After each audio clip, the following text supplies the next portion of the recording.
yeah, if we could move on to hearing from Heather and Jill from Hull. Yeah, I'm really sorry, just for timings, I'm not sure we'll have any time for questions at the end, but do keep putting the questions in the chat and we'll pick them up through the breakout rooms and through emails after the event as well. But yeah, introducing Helen and Gillian now. Thanks, Stephen. Good morning, everybody. My name's Heather Barnes. My job role is Early Help Integrated Services Manager for Hull City Council, which basically means that I oversee the family hubs, and Hull have been one of the local authorities, obviously, which have received the Family Hub Start for Life funding. And I don't know, Jill, do you want to introduce yourself? Yeah, I'm Jill Phil. I am Registration and Coroner Support Service Manager at Hull City Council, so I'm also Superintendent Registrar. Thanks, Jill. Next slide, please. So I've just put a slide up here, just a bit of the context of Hull, if people don't know much about Hull. We're the fourth most deprived local authority in the country. It's very compact. The boundaries of Hull between Hull and East Riding are very compact and highly urbanised. You can see there around the population figures, 270,000 of the overall population of the city. Diversity, primarily white British, but that is changing. It has been changing over the last few years. And I guess what comes with that level of deprivation, which I'm sure you're all fully aware of, lower good level of development outcomes in school, lower breastfeeding rates. However, through this funding, we have had the biggest increase in breastfeeding rates we've ever seen, which is amazing. We've had a 10% increase in breastfeeding rates over the last 18 months or so of the funding. Higher levels of obesity, higher levels of free school meal claims, etc. Everything you would see with a deprived city. So lots of challenges for us. But this funding really has enabled us to make huge strides in lots of the areas that we've been focusing on. The next slide, please. So the family hubs, the picture of the family hubs across the city, we have 12 family hubs. A few of those are smaller satellite sites. And a real focus through this funding of that attachment and bonding across the first 1,001 days. Hull's also a trailblazer in two of the areas of the funding. We did already have 8 of the children's centres, so we had retained the funding for those, and they have transformed into the family hubs through the funding. A range of targeted family support. We have a small targeted pregnancy support team, so we support families that are under the vulnerable pregnancy pathway. A very small SEND family support team, and that range of intensive family support alongside parenting courses. So a whole range of parenting offer there that you can see. And again, as I mentioned, the real focus on the attachment and bonding and those real first 1,001 days over the last couple of years. A range of early years support as well. We'll work closely with our early years team, work closely with the speech and language team. We have the Healthy Holidays programme, obviously, and work closely with that team. And we do have a lot of co-located services. So we do have the majority of the antenatal clinics through midwifery are offered through the family hubs. There are a couple in health centres across the city, or if women have consultant-led care, they go to the Hull Women and Children's Hospital, but most of the antenatal and postnatal appointments are offered through the hubs, and also all of the family hubs have child health clinics, so work closely with the 0 to 19 health visiting team. Obviously now the birth registrars, social workers will work out of the family hubs. Work closely with the perinatal and mental health team, and most of the hubs are based on sites with schools and nurseries as well. So we're getting that very much that one-stop shop and that wraparound care. Work closely with Domestic Abuse Partnership.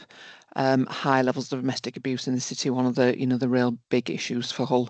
Work closely with DWP. We have their staff based out of the hubs, and Citizens Advice Bureau.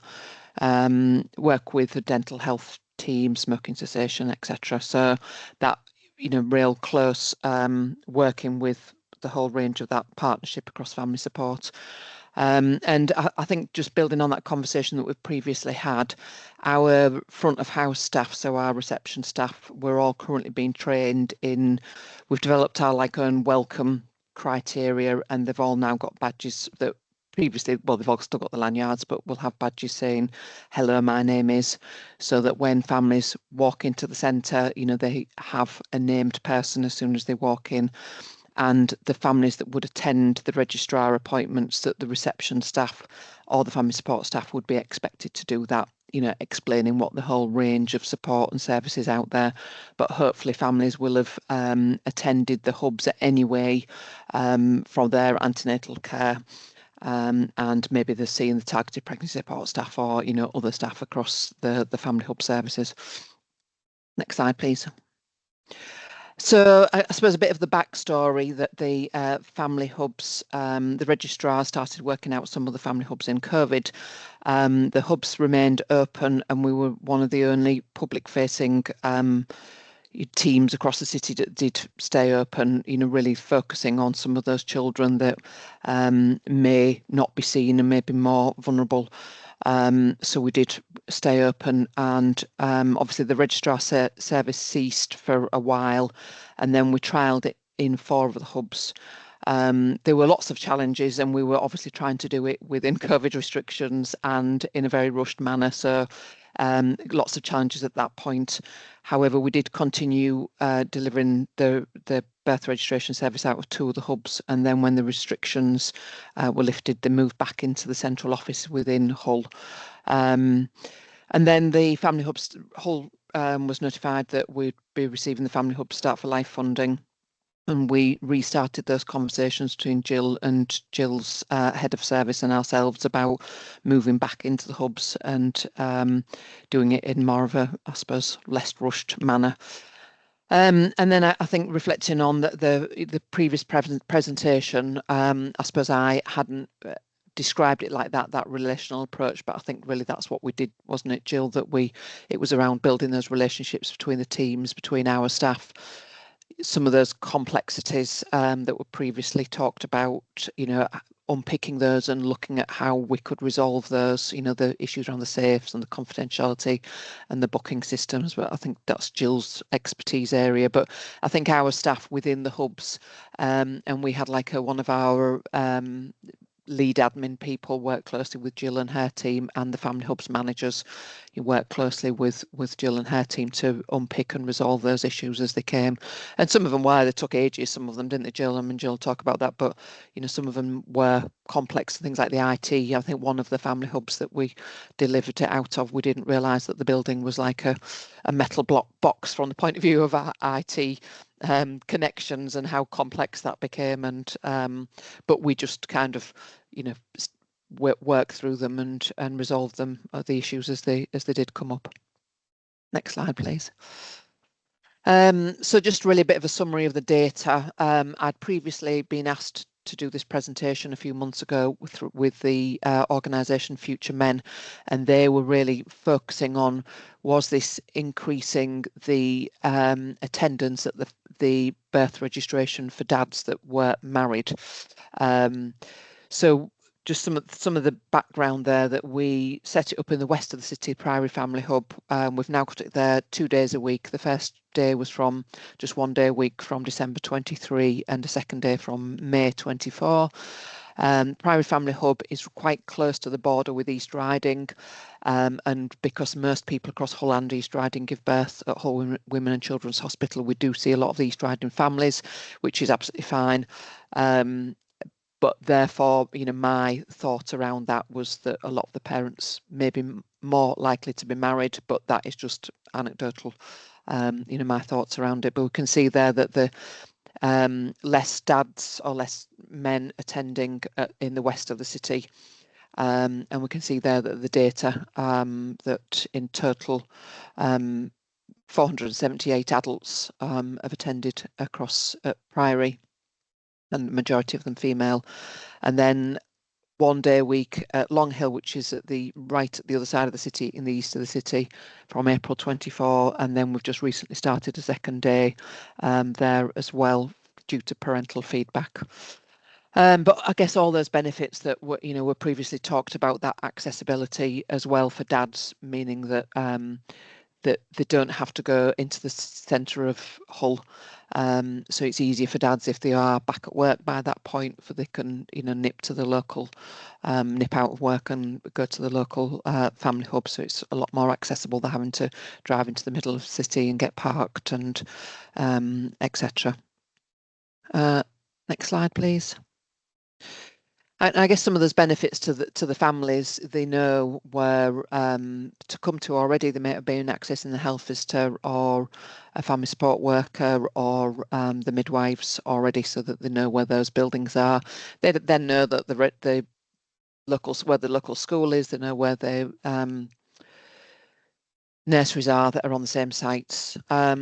And I think that softer environment, again, which I think was mentioned in the previous presentation, it's not in that city centre environment. It's more family friendly, and there's more space. Car parking is easier at one of the sites. The other one, the one in the east of the city, the car park's smaller, but there is still a car park on site. And obviously it's all free parking. And that wraparound support that we talked about, they've got access to food banks, to clothing banks, to a whole range of groups and activities. That whole first 1,001 days that support that I talked about, there's infant massage. We have what's called Grow Brain groups, which are around attachment and bonding. Then move on to the groups for the older as the babies get older. Financial support, as I said, about Citizens Advice Bureau. And the staff are being trained in that you're welcome criteria. So yeah, that wraparound support that is available. And I think next, passing over to Jill. Next slide, please. Okay, so anybody I've spoken to before about registering in a family hub, they'll know that I was hesitant and I was incredibly reluctant at first. We're a small team, and initially I identified more obstacles than I could see benefits. But now we're actually out in the family hubs. You can't hide the benefits. The benefits to families are evident the minute you walk through the door. Having staff away from a central location does reduce flexibility. Your ability to change rotas at short notice is gone. But then thinking about it logically, seldom does any register office have a spare registrar to pull out the cupboard when you do need to make changes quickly. I've seen lots of comments about how we manage pages and stationery.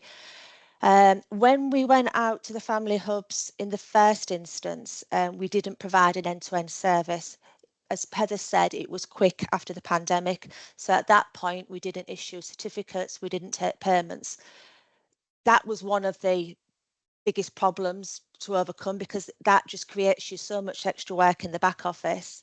So now we do have a safe at each location. Now, we're a one register model, so my staff all work from the same register. We keep stock at the location, we keep register pages at the location, but we've had to put measures in place to make sure that we can reconcile pages. We have to accept there was delays in getting the pages back to the register. Pages aren't checked as quickly as they are in a central location, but it's about managing risk. So long as I know I've got all of the registered pages and we've got a full register, nothing's gone astray. Families have already been issued with the certificates. If there is a mistake, that certificate's already in circulation. So we're about managing risk. Staff don't come into the office before they go out to the family hub. The stationery is there for them. We arrange as a management team to make sure that stationery is delivered out to the family hubs and that the pages are collected and brought back to our head office. We controlled appointment availability. I couldn't afford to have a member of staff sat at a family hub where maybe they had a few gaps in between appointments or only half the appointments were taken. So in the first instance, I did restrict what I offered centrally. In effect, I thought I was forcing families out to the hubs. However, customer feedback tells me now that only 7% of our registrations, people are not attending the first choice. And actually, customers are prepared to travel to avoid coming into the city centre. With the 3 days we've been out, up into 4 from next week, I'll have 60% of my birth registrations are now taking place at family hubs. The last 2 points about sickness and picking up alternative tasks, is really around resource flexibility. But I'll come on to that. Next slide, please. Wider benefits to other customers when attending the Registrar office. I'm now controlling who's sitting in my waiting area. My waiting area is less busy and it's much quieter for those registering deaths. So there's less chance of customers who have experienced a stillbirth or have come to register a child death encountering new families. It's something that they can't avoid in most places, but I just think at least we're now making that experience when attending the Registrar office much better for them. Next slide, please. So feedback from staff. My staff enjoy the different and more relaxed environment. Registrars seem to have had it hard over the last few years. There seems to have been little let up, and they're now seeing their colleagues across the wider authority enjoying the benefits of home working and hybrid working, something that they don't have. Staff have commented that they see a day at the family hub in effect as a day's respite. Despite them having a full diary and registering 18 births whilst in a family hub, it's still a more relaxed environment for the staff. The staff are enjoying not having to take the time to travel into the city centre. They're able to work from a family hub that's close to home, so it gives them some precious time back in the day. They're able to access the parking, which is free to customers. And ultimately, it's giving staff a day away from the pressures and distractions and other tasks that are going on in the office. So they see it as a day that helps with their own well-being and mental health. Next slide, please. Right, so just to finish off with some of the feedback from customers, I think one customer in particular has summarised up what I personally believe that we've achieved. And they've said that they would recommend the Priory Children's Centre as a first choice for anyone in the future. It was a much better experience than what they'd previously experienced accessing the Registrar office at the Wilson Centre. Easy parking without needing to purchase a ticket. The registrar was lovely, as was the receptionist. There was no hustle and bustle and overcrowding at the Wilson Centre, as there are many people there accessing services for other things. At Priory Children's Centre, I was just straight in, I was seen straight away, and I will be recommending it to all of my friends. It was a lovely experience. And just to put that into some context, our Registrar office is based within a city centre customer service centre. At 9 o'clock in the morning, there are queues outside waiting to come in. It is very busy. People accessing services for multiple needs.